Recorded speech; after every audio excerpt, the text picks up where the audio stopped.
Hello dear student, today our topic is doubly linked list।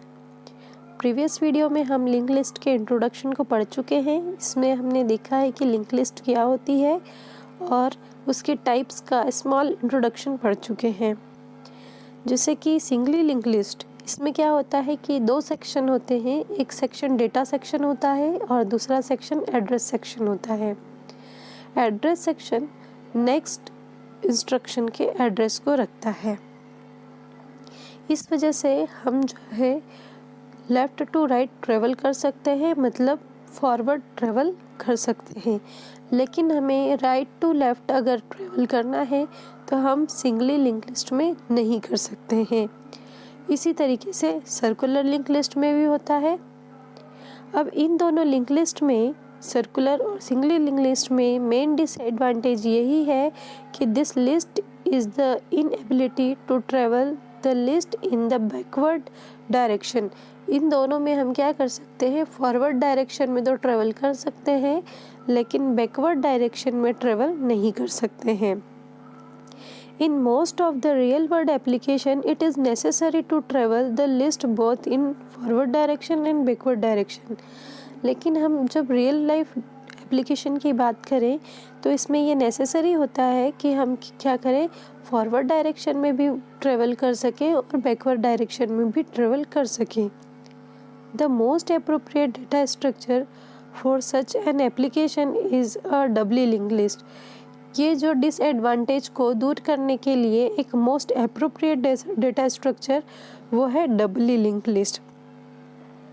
A doubly link list is one in which all node are linked together. इसमें क्या होता है कि सब node एक दूसरे से कनेक्टेड होते हैं bye multiple number of link. इसमें एक से ज़्यादा लिंक होती है which help in accessing both the successor node and predecessor node from the given position. इसमें हम क्या कर सकते हैं कि बोथ डायरेक्शन में मूवमेंट कर सकते हैं। इट मीन सक्सेसर नोड में भी ट्रेवल कर सकते हैं और प्रेडिसर नोड में भी ट्रेवल कर सकते हैं। It provide by directional traversing. यह जो है बाई डायरेक्शनल ट्रेवर्सिंग प्रोवाइड करती है। इट मीन्स हम लेफ़्ट टू राइट मतलब फॉरवर्ड ट्रेवल भी कर सकते हैं और राइट टू लेफ़्ट मतलब बैकवर्ड ट्रेवल भी कर सकते हैं।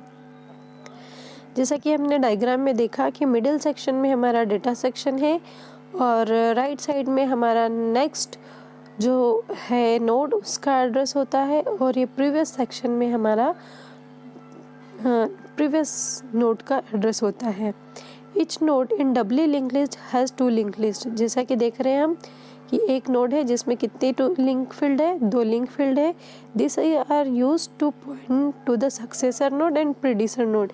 ये किसको पॉइंट, नेक्स्ट जो है वो सक्सेसर नोड को एड्रेस करता है और प्रीव जो है वो प्रेडिसर नोड को एड्रेस करता है। Figure 7.18 show the structure of node in doubly link list. ये डायग्राम जो है वो हमें डबली लिंक लिस्ट के स्ट्रक्चर को शो कर रहा है। The left link point to the predecessor node and right link point to the successor node। जैसा कि हमने डायग्राम में देखा है कि लेफ्ट लिंक क्या कर रहा है, पॉइंट कर रहा है प्रेडिसर नोड को एंड राइट लिंक पॉइंट कर रहा है सक्सेसर नोड को। The structure defining for the above node on C is follow. C language में हम इस तरीके से डबली लिंक लिस्ट को शो कर सकते हैं। स्ट्रक्ट नोड, यहाँ पर हम नम एक इंटीजर को डिक्लेयर करते हैं। स्ट्रक्ट नोड जो कि ये किसके पॉइंटर को रखता है, प्रीवियस नोड के पॉइंटर को रखता है। और एक और स्ट्रक्ट नोड जो कि है वो नेक्स्ट नोड की पॉइंटर को स्टोर करके रखता है। देन हम इसका ब्रैकेट क्लोज कर देते हैं। Type defined struct node and node. इस तरीके से डबली लिंक लिस्ट वर्क करती है। आई होप आपको डबली लिंक लिस्ट का कॉन्सेप्ट समझ में आया होगा। Thank you very much.